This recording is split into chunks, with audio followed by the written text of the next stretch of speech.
नमस्कार मित्रों, उत्तराखंड मुक्त विश्वविद्यालय के कम्युनिटी रेडियो हेलो हल्द्वानी में आपका बहुत स्वागत है। 91.2 मेगाहर्ट्ज की तरंगों पर आप इस रेडियो को सुन पा रहे हैं। कार्यक्रम चल रहा है स्टूडेंट कॉर्नर और हमारे साथ एक स्टूडेंट मौजूद हैं आज उत्तराखंड मुक्त विश्वविद्यालय की। यहाँ से बैचलर ऑफ लाइब्रेरी साइंस का वो कोर्स कर रही है। हनी जीना इस वक्त हमारे साथ मौजूद है। हनी जी, आपका बहुत बहुत स्वागत है हमारे इस कार्यक्रम में। थैंक यू मैम जी, तो दोस्तों, हनी जीना जी को हम आपके लिए आज इस कार्यक्रम में इसीलिए लेकर आए हैं क्योंकि इनकी जिंदगी थोड़ा खास है। आप जो है वो 10 साल तक पुलिस में कांस्टेबल के पद पर रही हैं और 10 साल के बाद फिर आपने जॉब छोड़ी और अभी आप यहाँ से बीलिप का कोर्स कर रही हैं। आपके हस्बैंड पुलिस में सब इंस्पेक्टर रहे हैं 10 साल। उसके बाद उन्होंने भी वहां से नौकरी छोड़ी। अभी वो पॉलिटेक्निक कॉलेज में इंग्लिश पढ़ाते हैं। तो ये एक बड़ी दिलचस्प कहानी है एक ऐसी कपल की जिन्होंने पुलिस में अपनी सेवाएं दी 10 साल तक और उसके बाद अब उस फील्ड में हैं जो उनको पसंद था। हनी जी, क्या मैं गलत हूँ? नहीं मैम, सही है आप। तो थोड़ा सा इस जर्नी को बताइए कि पुलिस के जो 10 साल थे उसके बाद आप एकदम नई तरह की जॉब में हैं, तो आपको लगा कि आप पुलिस के लिए नहीं बने हैं या आपका शौक कुछ और थे? एक्चुअली क्या था, पुलिस के साथ रह के आप मेरी जो रिस्पॉन्सिबिलिटी थी आफ्टर मैरिड, मेरे बच्चे थे और मेरा अभी भी फोकस सारा मेरे बच्चों पे रहता है। तो मैं पुलिस की जॉब में रह के मैं कहीं ना कहीं अपने बच्चों को मिस कर रही थी, ध्यान नहीं दे पा रही थी। और या तो अगर आप इतने प्रैक्टिकल हो कि आप छोड़ सकते हो बच्चों को, तो वो चीज मेरे अंदर था नहीं। मुझे ये था कि नहीं, मुझे करना है। शायद मुझे भी लगा पहले तो स्टार्टिंग में तो मैं आ गई कि चलो मैं कर लूंगी आगे, बट मुझे लगा कि बहुत टफ है।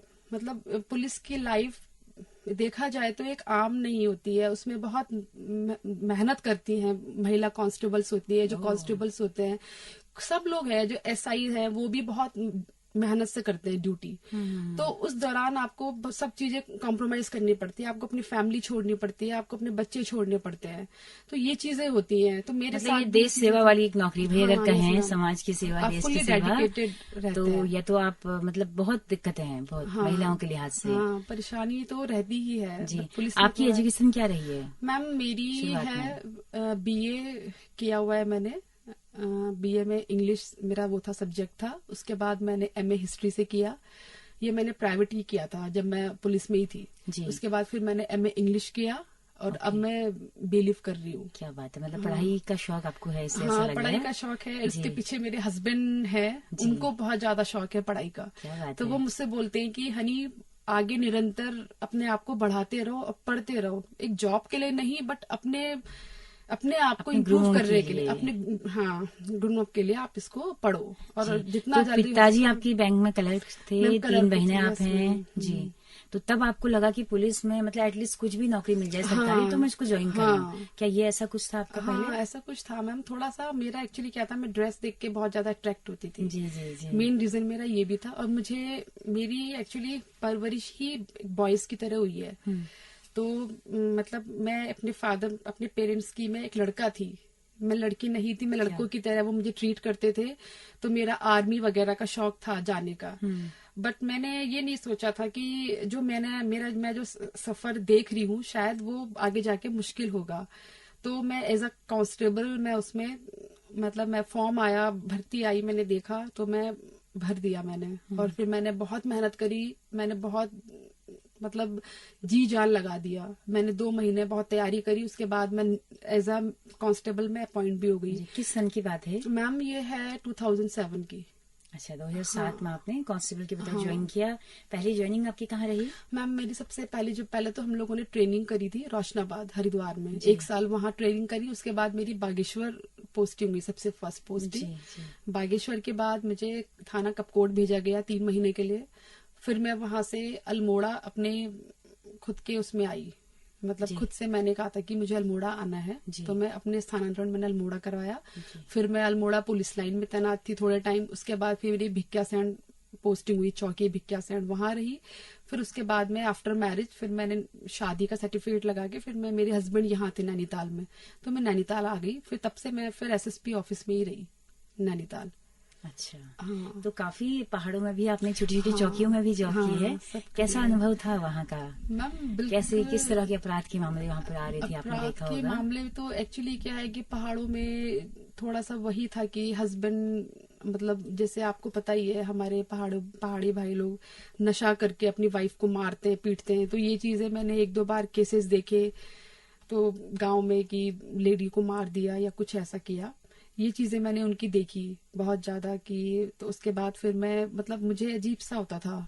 मैं नहीं, मुझे पोस्टमार्टम ड्यूटी भी मैंने कराई, एक ड्यूटी करी, क्योंकि वो भी एक स्टार्टिंग थी तो वो भी होना जरूरी था। वो भी किया मैंने। फिर उसके बाद से मुझे ये था कि मुझे थाने में नहीं जाना है, मुझे ऑफिस में जाना है। अच्छा। तो फिर मैंने ऑफिस के लिए मैंने वो अपना वो किया कंप्यूटर। इसके लिए हिंदी टाइपिंग चाहिए होती है आपको, और हिंदी मुझे नहीं, मतलब इंग्लिश का था। जब हम स्टार्टिंग में गए थे तो इंग्लिश की फील्ड में अचानक से फील्ड चेंज हो जाता है।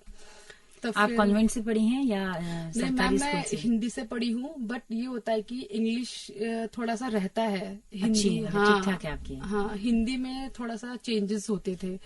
मतलब टाइपिंग करना आप इंग्लिश में आप कर सकते हो, नॉर्मली हम इंग्लिश में ही करते हैं। हिंदी हम, मतलब पुलिस में क्या होता है, सारा हमारा काम हिंदी का होता है, शुद्ध हिंदी जो होती है ना, उर्दू, हाँ हिंदी। उर्दू वाली। हाँ, तो वो तो चीज आपने हिंदी सीखनी थी। टाइपिंग सबसे पहले सीखी? हाँ, तब जाके आपको फिर ऑफिस में हाँ, अवसर मिला, और तमाम हाँ, सारे लेटर्स जो आपने कहा ना हाँ, कि फिर मैंने इंग्लिश में सब जो आते बना, थे वो सब हाँ, वो अनुवाद सब भी आप ही ट्रांसलेट करते थे? हाँ। जी। वो चीजें, ये चीजें इजीली था, मतलब जी। ऐसा कुछ नहीं था। तो जो ड्रेस का जो क्रेज था ना कि वाह, हाँ, क्या अट्रैक्शन वो है अभी ड्रेस भी का, है मैम, वो अभी ड्रेस भी का है? क्रेज। अच्छा, हाँ, उससे जी नहीं भरा? हाँ, नहीं वो अभी भी है, लगता है हाँ, अच्छा लगता है, और मुझे हाँ, बहुत खुशी होती है। मतलब मुझे लगता है कि मैं शायद छोड़ के आ गई, बट मेरे साथ की जो फ्रेंड्स हैं वो आज भी कर रही है, तो वो फुल्ली डेडिकेटेड हैं अपनी, और वो बच्चों को भी देख रही है। तो ये मेरी तरफ से बहुत बड़ी बात है कि जी, जी। मतलब आप जॉब करते समय, वो भी पुलिस की जैसी जॉब है, और आप बच्चों को भी देख रहे हो, समय दे रहे हो, तो ये जी। बहुत बड़ी बात है। अच्छा, थोड़ा बताएं कि क्या क्या फैसिलिटीज मिलती है महिला कांस्टेबल्स को? मैटरनिटी लीव इन्हें मिलती है? मैं मैटरनिटी लीव, हाँ, वही 6 मंथ है जो हर जगह मिलती है। उसके बाकी अलावा जो सीसीएल्स हैं अलग अलग तरह, हाँ, वो 2 सारी? इयर्स CCL, वो सेम प्रोसेस, सारा सेम ही है, बट ये और होता है ड्यूटी का टाइमिंग क्या फिक्स होता है? ड्यूटी का। तो कितने मैम घंटा ड्यूटी होती है? 7 जैसे घंटा? वैसे तो 6 घंटा का आदेश है, जैसे जी। आप पहरा ड्यूटी, वो बाकी ऑफिशियल जो है वो 10 to 5 है। बाकी उसके बाद अगर फोर्स की जरूरत पड़ती है, जैसे कभी ड्यूटीज आ गई, तो वो उसमें से आप लगा सकते हैं। वैसे तो हम 24 के लिए नियुक्त होते हैं। ओह, 24 आवर आपको कहीं भी बुलाया जा सकता है? 24 आवर आपको लेकिन किया अमूमन जाता है। डेली रूटीन में आप 6 घंटा काम हाँ, करते हैं? हाँ। तो 6 घंटा कोई भी शिफ्ट क्या हो जाती है, या फिर महिलाओं के लिए दिन की ही शिफ्ट दी जाती थी? नहीं मैम, ऐसा कुछ नहीं। हाँ, महिलाओं का क्या है कि सुबह के 6 से शाम के 6 बजे तक उनको प्रिफर किया जाता है।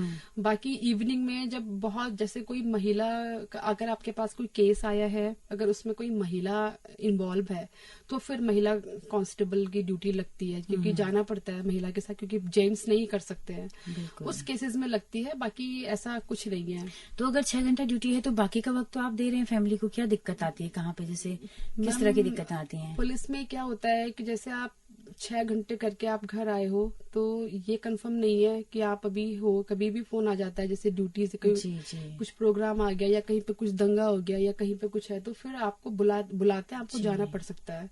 और दूसरा वो चीज़ें जॉब जो है रहती वो है। थोड़ा सा कठिन नेचर की है, थोड़ा सा हार्ड वर्किंग है, थोड़ा सा तो आप थके भी रहते होंगे मैम, घर हाँ, आके? थोड़ा सा पैनिक तो हो जाता खड़े है। खड़े कई बार अक्सर रहना पड़ता बहुत होगा? टाइम होता है, कई बार ऐसा होता है कि आप खड़े हो तो ये पता नहीं आप कितनी देर तक खड़े रहोगे। तो फिर घर आके एक थकान एक तो रहती होगी, ऊपर से बच्चे थे, फैमिली प्रॉब्लम्स बहुत ज्यादा होती है, मतलब अपने आप को इंसान भूल जाता है कि यार हमारी भी लाइफ है। मतलब हम 24 आवर हम उस वर्दी में ही रह जाते हैं, तो वो चीज होती है। तो बड़ी ही मार्मिक बातें आप बता रहे हैं। हम लोग बाहर से देखते तो हैं पुलिस वालों को, है ना, लेकिन अंदर का जो उनका दर्द है वाकई में बड़ा और मेहनत दुख है। मुझे इसी बात का लगता है मैम, क्या नाम, पुलिस वाले बहुत करते हैं, बट हर जगह पर ना, जब कभी कुछ बुरा बोलना होता है तो लोग बिल्कुल बोल देते हैं कि पुलिस वाले ये है। कोई देखता नहीं है पुलिस वालों को कि उनके पीछे कितना उनकी परेशानियां हैं। वो लोग खड़े तो होते हैं, बट उनको नहीं पता कि क्या नाम, उनके पीछे कितने लोग परेशान रहते हैं। बिल्कुल, बिल्कुल। अच्छा, बतौर पुलिस कांस्टेबल कभी किसी लड़के ने आपको छेड़ा? कभी किसी ने आपके साथ इस तरह से मतलब कोशिश की छेड़खानी की? ऐसा तो नहीं हुआ कभी भी। जी, जी। मतलब मैं ये कहना चाहती हूँ कि क्या महिला पुलिस कांस्टेबल से लड़के डरते हैं, और क्या फप्तियां नहीं कसते हैं? क्या उनको एक बहुत बोल्ड उस पोजीशन में वो देखते हैं? ऐसा नहीं है। वो क्या होता है कि आप यूनिफॉर्म में हो, तो यूनिफॉर्म में तो खैर आपको कोई नहीं छेड़ेगा। अगर आप सिविल में हो तो मे भी शायद, क्योंकि ऐसा होता है सिविल में जब हम लोग जाते हैं तो हमको कोई नहीं पहचान पाता है कि हम पुलिस में हैं। हाँ, जब वो छेड़ता है उसके बाद जब हमारा जो प्रत्युत्तर देखता है तब शायद उसको पता लगता है कि यार अच्छा, हाँ थोड़ा सा कुछ नमूना पेश करेंगे किस तरह का मतलब रिएक्शन रहता है पुलिस कांस्टेबल्स का? एक तो उनके बोलने में ही एक हाँ दबंगई होती है थोड़ा सा। पर्सनालिटी। हाँ, जी जी। ये चीजें भी लोग बहुत तरह की अफवाहें हैं। लोग बोलते हैं कि पुलिस की ट्रेनिंग में आपको सिखाई जाती है गाली वगैरह, ये ऐसा कुछ नहीं है, ये सब गलत है। अच्छा। एक्चुअली क्या होता है ना, जब इंसान धूप में खड़ा है, आप ट्रैफिक पुलिस में देखिए, वो बेचारे सुबह से खड़े रहते हैं, ठीक है, आप कोई उनको प्यार से बोल रहा है कि सर आप यहाँ से मत निकलिए। और इंसान आजकल की जो युवा है वो लोग उनको ज्यादा जल्दी, हर चीज में जल्दी है कि हमें जल्दी क्रॉस करना है या हमें जल्दी जाना है। अगर सिपाही रोक रहा है आपको कि आप रुक जाओ, तो उनको मानना चाहिए ना, उनको पोलाइटली मानना चाहिए। वो एक बार कहेगा, दो बार कहेगा, तीसरी बार में फिर उसको गुस्सा आ जाता है, क्योंकि वो धूप में खड़ा है, आप तो अभी जा रहे हो ना, वो सुबह 6 बजे से अपनी ड्यूटी दे रहा है। बिल्कुल। तो ये चीज, तो वो एंगरनेस में वो बोलता है, तो फिर उसका मतलब हर तरीके के लोगों से उसका पाला पड़ता है। तो और वो लोगों की लैंग्वेज भी मेंटेलिटी रहती है, कांस्टेबल ही तो है। हाँ, बट वही है, बट उनको नहीं पता है कि एज अ कांस्टेबल के लिए उसने कितनी मेहनत करी है, उसने कितनी ट्रेनिंग करी है। मैं जानती हूँ 10 महीने 9 महीने ट्रेनिंग करी थी। बहुत मुश्किल ट्रेनिंग होती है, मेहनत लगती है, बहुत दर्द भी होता है शरीर में। आप राइफल्स लेके, आप आजकल की लड़कियां एक बाल्टी नहीं उठा पाती हैं, हम राइफल्स लेके दौड़ते हैं। तो ये चीज अपने आप में वो है। मतलब अब मैंने अगर पुलिस में जॉब की है, तो मुझे मुझे नहीं लगता है कि मैं एक आम लड़की हूँ। मुझे लगता है कि नहीं, मैं वो कर सकती हूँ। मुझे कभी ऐसा नहीं लगता है कि मैं ये नहीं कर सकती हूँ, या I can't do this because I am a girl. No, I never feel it. ये चीज है। हाँ, जैसे हम कई बार अपने घर वालों पे मतलब पुरुषों पे भरोसा होता है कि अच्छा ये काम है तो ये करेंगे, उनके लिए छोड़ दो हैवी काम। तो ये आप नहीं ऐसा करती नहीं, हो। हाँ, ऐसा घर नहीं का है। काम हो, बाहर का काम हो, सब में आप जो है। मैं सब करती हूँ। मेरे हस्बैंड है, वो सुबह मॉर्निंग में चले जाते हैं, शाम को आते हैं। अभी भी मेरी क्लास चल रही थी, मेरे वो चल रही थी, वर्कशॉप चल रही थी। तो उस वर्कशॉप के दौरान मैं सुबह, मेरा शेड्यूल यही रहता था, मॉर्निंग का सारा झाड़ू पोछा सारा काम मैं करती थी। अपने बच्चों को तैयार करना, बच्चों को स्कूल छोड़ के आना। उसके बाद मैं अपनी वर्कशॉप से ही मैं बेटी को लेने जाती थी, फिर उसको खाना खिला के 1 घंटे में उसको सुलाना भी होता था मुझे, क्योंकि मुझे फिर दूसरे बेटे को लेने जाना होता था।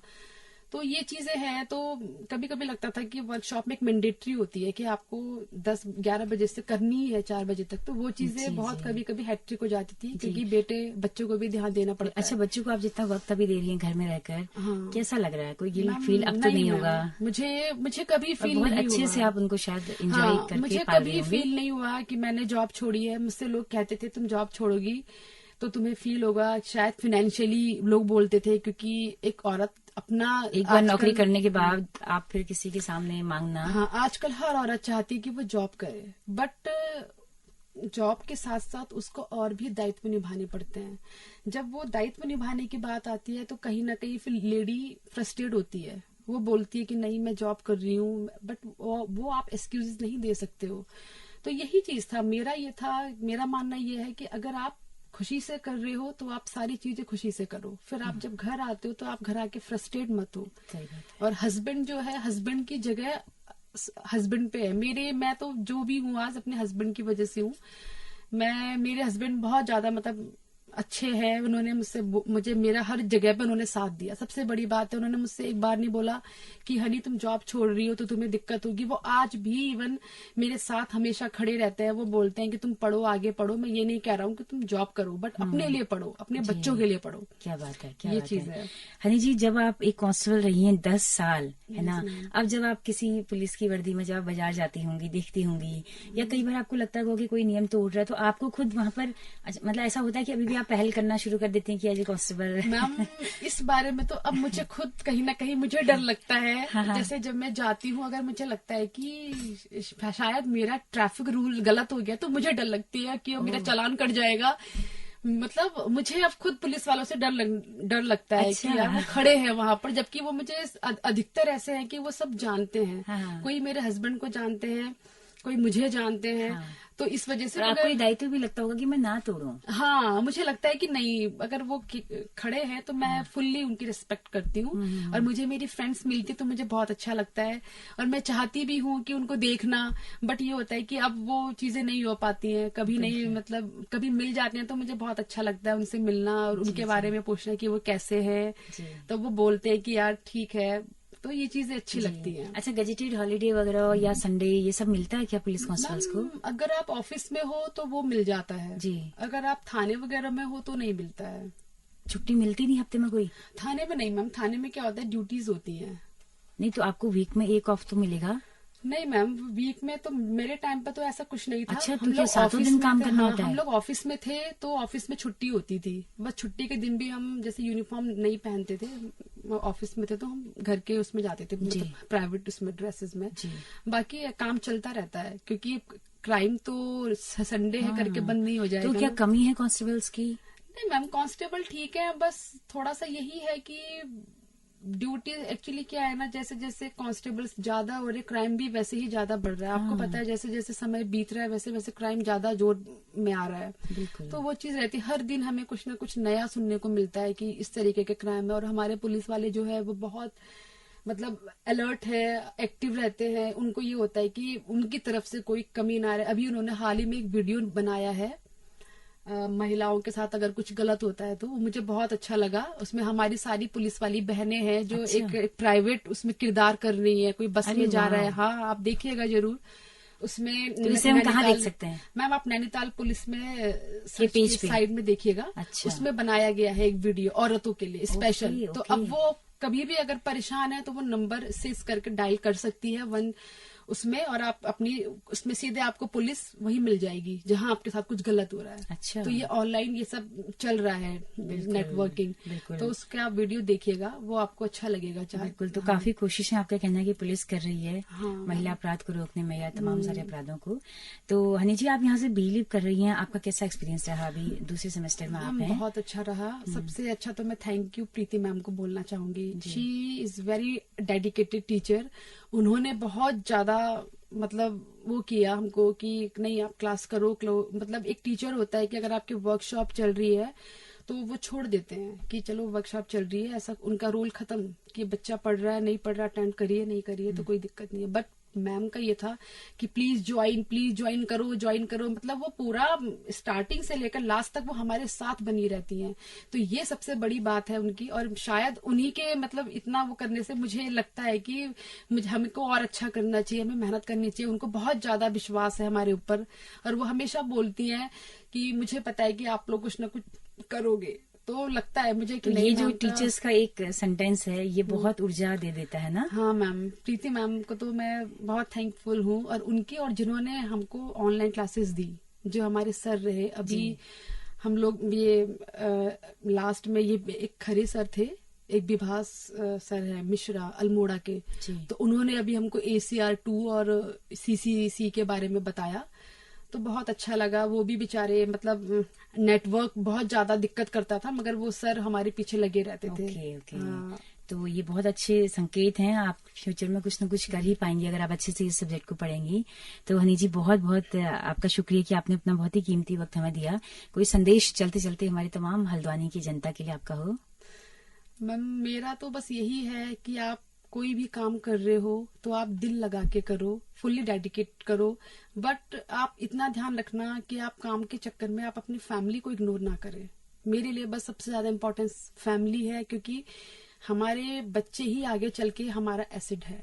अगर हमने कहीं ना कहीं उन्हें खो दिया तो फिर हमने जीवन में कुछ नहीं कमाया। बिल्कुल। हम जॉब कर रहे हैं, हम पैसा तो जो तमाम वर्किंग वुमेन्स हैं उनके लिए क्या मैसेज है आपका? यस मैम, मेरा यही है कि आप अच्छे से आप जॉब करें। जॉब करने के साथ साथ आप अपने बच्चों को प्लीज वो ध्यान दे, प्रायोरिटी दे। एज अ मदर आप उनकी केयर करें। बच्चे को ये ना लगे कि हमारी मॉम जॉब करती है तो वो हमारे साथ नहीं है, वो आपसे हर बात करने में हिचकिचाए ना। आप एक फ्रेंड की तरह उनके साथ रहिए, और अपना जो फ्रस्ट्रेशन है, जो गुस्सा है, वो सिर्फ जब आप ऑफिस से घर निकलते हैं तो आप ऑफिस में लॉक करके जाइए। क्या बात है, ये चीज है मेरा मानना। बहुत ही सुंदर और भावुक संदेश आपने दिया है तमाम वर्किंग वुमेन्स के लिए, जो बहुत जरूरी भी है। वो भले ही बहुत थकी रहती हूँ, क्योंकि घर में भी अनवरत उन्हीं को लगना है, फिर ऑफिस आके भी काम करना है, फिर शाम को भी घर में उन्हीं को लगना है, लेकिन उसके बावजूद भी आपने कहा कि बच्चों के लिए जरूर वक्त निकालना चाहिए। तो बहुत सुंदर, इस बातचीत के लिए आपका बहुत बहुत शुक्रिया हनी जी। थैंक यू मैम जी। तो दोस्तों, आपको ये बातचीत हनी जी से कैसी लगी? अगर ये पसंद आई हो तो अपना फीडबैक हमें जरूर दीजिएगा। जैसा कि हम बताते हैं कि हमारा रेडियो एक सामुदायिक रेडियो है, जिसकी पहुंच रेडियो में केवल हल्द्वानी शहर तक है।